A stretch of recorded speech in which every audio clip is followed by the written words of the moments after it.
Hello everybody, Glitch Reaper here. I'm back for another Lycanites equipment combos video, and this is one of my latest sword creations. This is Skysever. It's gonna sever more than one thing, namely your enemies, while knocking them into the sky, and also severing the bounds of dimensions so that you can summon a few extra allies, so it's got a lot of abilities. Again, these maxed out level 3 Lycanite custom weapon tools are just always awesome. Just look at this monstrosity. I mean, this thing's blade. I mean, ouch. Of course, every time you use a Zephyr blade, it looks like that, but still, just appreciating. So, yeah. Now, as usual, I'll be going over a few things, including, of course, what it looks like while it's in containment here.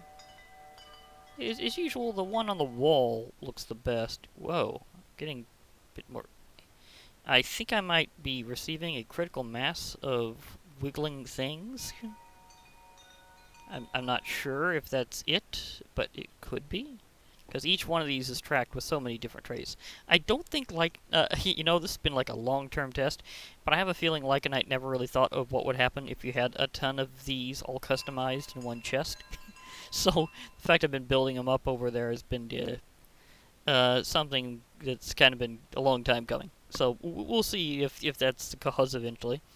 But for now, again, a few different appearances. This is it on the ground. They always get kind of partially stuck into these cases, but it's still just to show it off at least a little. Now, these shelves, now they can show it off pretty well. So, this is where it comes out really nice. I try and remember if I ever actually tried a tool rack, because I think I did, and it didn't work out well. If I remember right, I think that's why I took that out of the attempts at display. Yeah, that I remember now. That's why I don't do that anymore. Although, you never know. It might have changed. I'm just going to see if maybe there's a faint chance that the rendering capability has been tweaked to where it will actually work now. Because there has been a few changes over time. So let's just pop out a tool rack here and see if this works. After all this time, will this work on the tool rack? Nope, it doesn't even register it. So that's a big solid no. So, yeah, I think I remember there being yet another way to possibly display, but I'll have to check. It's a long-term process. Anyhow, we have one on a table. Oddly enough, usually looks kind of fine that way. They don't exactly have quite full compatibility with item frames, but some do look better on it than others. I mean, it seems to always be, like, straightforward rather than on the side. And of course we have the various displays from the various arcane pedestals and the ritual pedestals from Abyssal Craft. And of course what it looks like when it's in the first slot. Need to re-trigger it. The first slot of a crystal chest. And they give a pretty good display, although this one's kind of burrowing into the obsidian again, like a drill at the base. But anyhow, on to the next phase, which is, of course, a few explanations, including the fact that to be able to get this wonderful equipment, you will be needing a few particular blocks. Actually, more these two rather than these two, but still, you gotta kind of lead up to this one. But to get your lesser equipment forged, you'll be needing a crafting table and a wooden axe. If you add an iron block to that, you'll get the greater equipment forge. A diamond block to the greater equipment forge gets you the master forge, which can handle all parts without downgrading them. So, it's the best one. Although, again, takes a little while to get there. Now, the equipment infuser to actually level them up with various charges and give them their experience will be in a lesser equipment forge and surround it with lapis lazuli and the crafting table. Again, I only got one piece there for reminder, and it's not really illustrated all the way around because of how I have them packed, but that's okay. Now, As for which parts you'll be needing and where to get them, I'll be going over that now.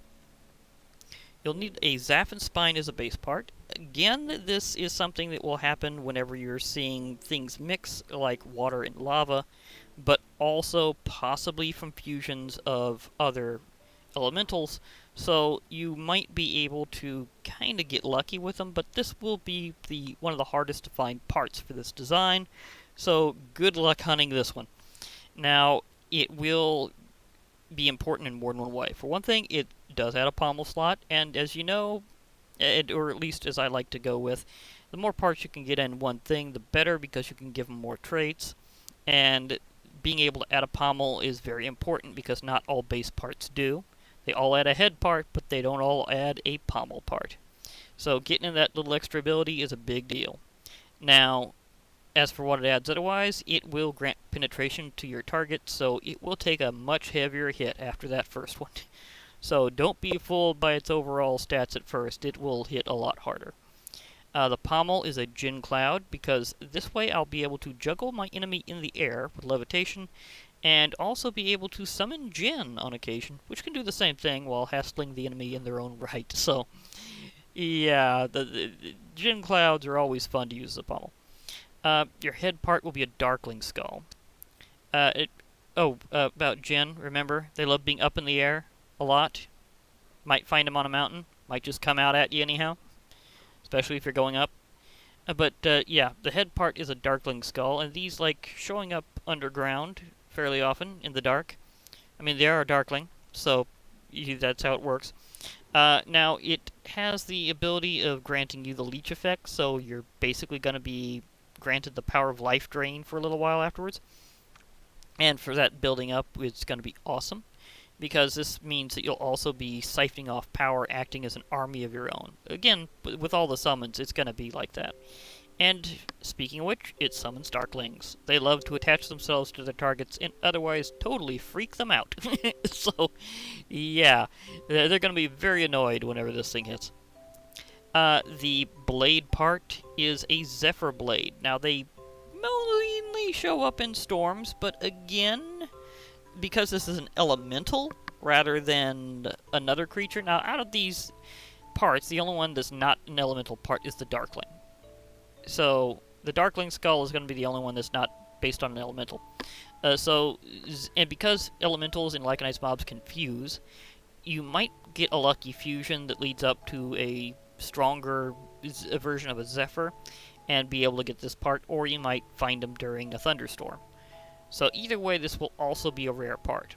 And so treat it well, make sure to level it up, because I always go by level 3, so to see what the final stats will be, you kind of got to go by what you're building up to rather than just what you start with. But even just starting out, a lot of these parts will be awesome. The Zephyr Blade, it paralyzes the target. And I've already discovered from a previous attempt what happens when you combine paralysis and levitation is just hilarious. So they will be stuck in the air, and you will be able to pummel them without them being able to do very much about it. I mean, they won't be able to move. They might be able to shoot you, but they won't be able to move. So this is awesome.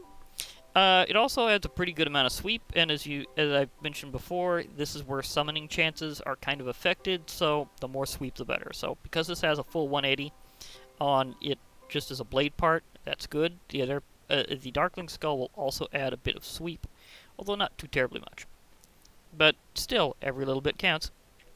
In addition to being a sword part that paralyzes, it harvests as a sword properly, so that means anything that's chopped quicker by a sword will work out, although there's nothing exclusive to swords in terms of being given to you as a resource, so that's just something that kind of comes in handy to know.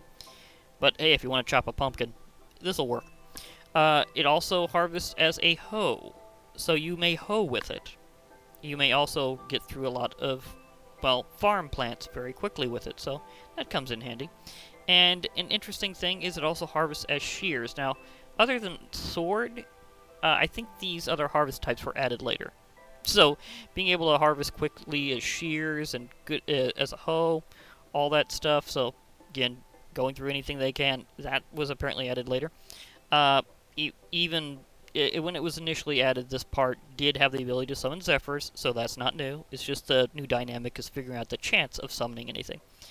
So, and Zephyrs will paralyze whenever they get close to something, so you'll have a very nasty army. You'll have Zephyrs, Jinn, and Darklings possibly showing up at any time whenever you hit things with this. And they will be suffering various effects that are all very nasty. So, this is one of those things that's heavy on combat, but it can also be used for other purposes. And slight purposes in this case, but you get the idea. Anyhow, time for the usual assembly. Putting in the Zaffin Spine, the Jinn Cloud, the Darkling Skull, and now the Zephyr Blade. Yes, it's almost complete. But, of course, I have to do the actual renaming ceremony that has it properly as it should be, to show this is, in fact, an identical weapon to the one that I had before. So here we have a new version of Skysever. And just to show it off in a dual-wielding format, it just cause. Do I have a... I have a button issue right now, apparently. Okay. You see, this looks impressive. You won't get any extra effects out of it, although you would be able to use the one in your offhand as shears and hoe, actually. So I guess you could do it that way.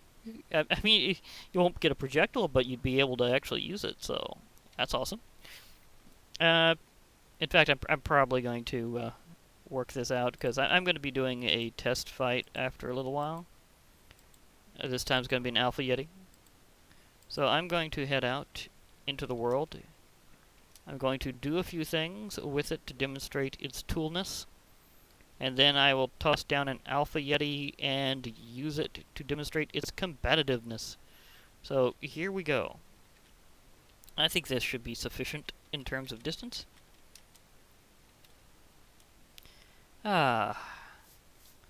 Okay. Now. So, very rapid harvest. And really rapid obliteration. I was going to demonstrate that another way, but whatever. Wow.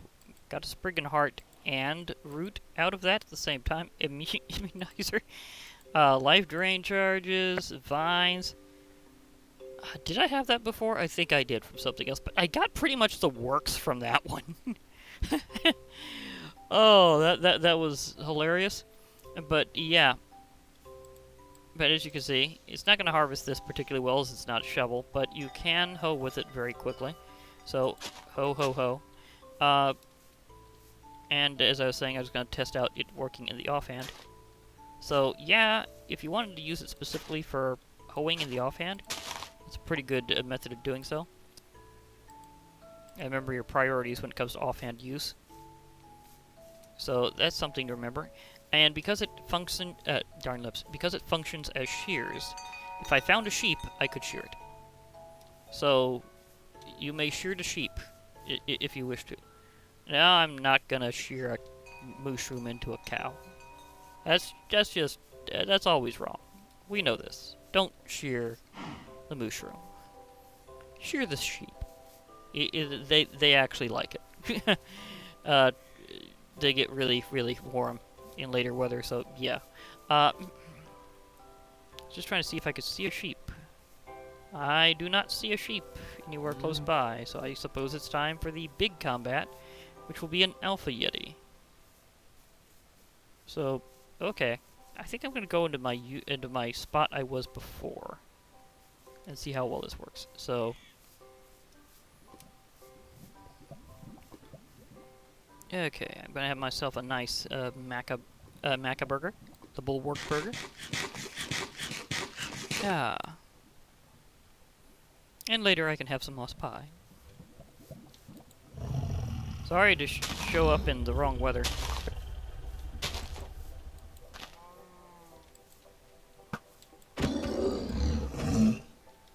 Oh, did he grab me? He grabbed me.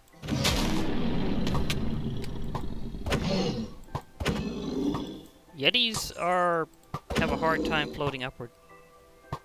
Interesting way of learning this. Are they immune to nope, nope, he's floating. He's floating. I'm getting some very severe lag, though.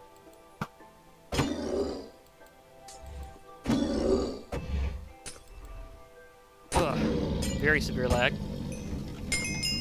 Is that Yeti-related lag? Well, to be perfectly fair, he had a ton of particle effects, so maybe. Ooh, I did have a summon. It's a that's one of the tiniest Zephyrs I've ever seen. Oh, that was so cute. Oh my gosh. It's the tiniest little Zephyr. Oh dear. Yeah, I'm gonna remember that for a while.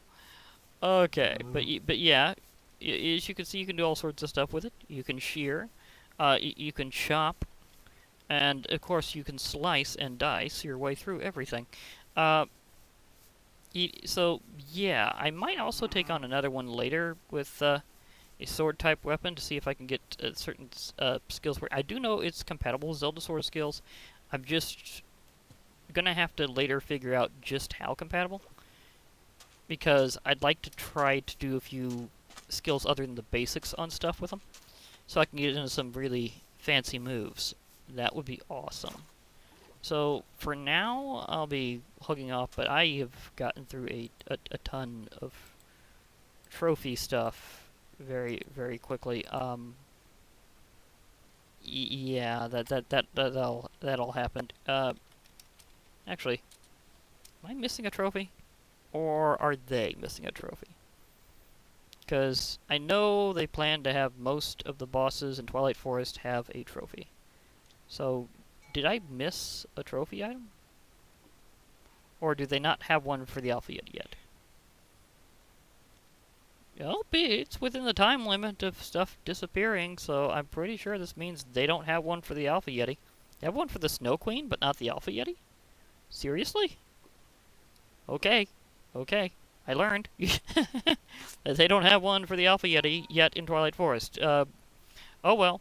Anyhow, I'm going to be logging off here. So, wait a moment. Why is only one showing? Do I need to register that or something? It's only rendering in first person this way. Suddenly. I don't know why. Anyhow, I'll be logging off. Hope to hear from you all later. And bye for now, everybody.